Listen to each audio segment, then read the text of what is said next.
Morning.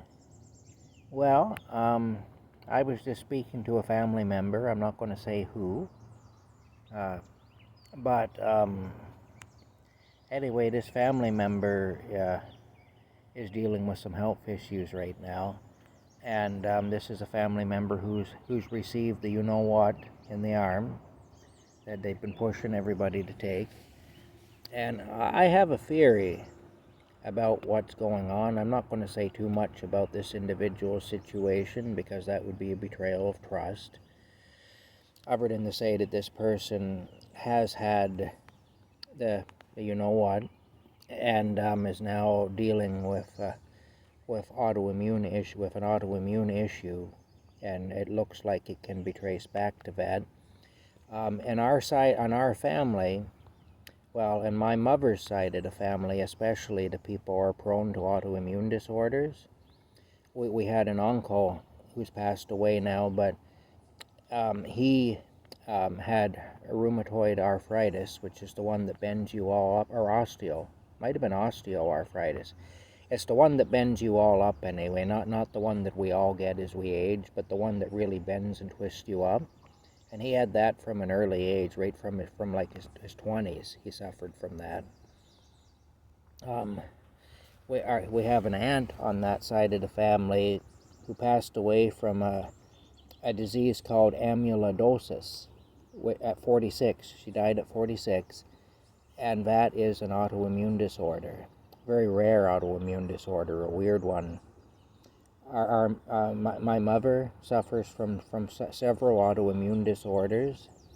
Her father had Alzheimer's disease at the end of his life, which is also considered in that family, at least, of disorders. And so did one of my mother's uncles, also had Alzheimer's disease. And so it's known that there's a problem with autoimmune disorders on my mother's side of the family.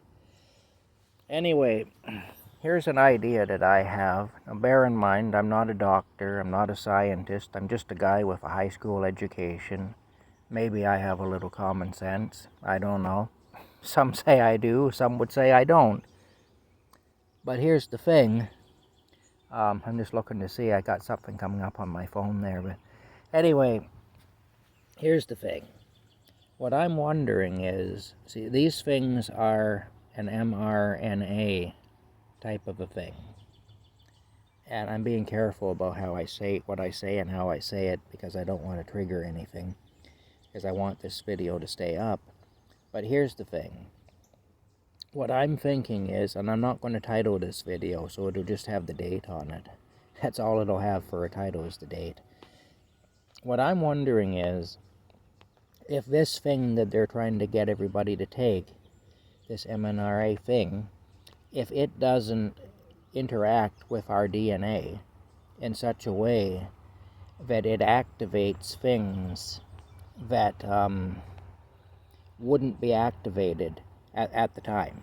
For example, we all have things built into us that will eventually kill us. We're all prone to certain things. You know, where basically, like, there's a family in my hometown where seems all the women pass away from breast cancer. There's hardly a woman in that family that doesn't end up with breast cancer. See, that's right in them. It's part of the building blocks of who they are. It's right in the DNA. In fact, that's one reason that people now are nervous about DNA falling into the wrong hands, because, for example, if your insurance company gets a hold of your DNA, they might deny you life insurance coverage, because they might say, well, you're more prone to this or that. If your employer gets a hold of it, you might make it tough to keep a job because of it, or whatever. So there's people concerned about our DNA privacy now for that reason, because of how our DNA makeup may be used against us in some ways. So, because your DNA makeup can kind of predict what's going to happen to you later on in life. And what I'm thinking is, possibly this thing they're forcing us to get are trying to force us to get. I haven't gotten it, and I know others who haven't as well, but they're trying to push it.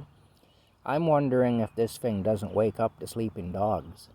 Like, for example, if you're a woman in that family that I spoke of, where all the women seem to get breast cancer, and it's just kind of a known thing that the women in that family, they get breast cancer.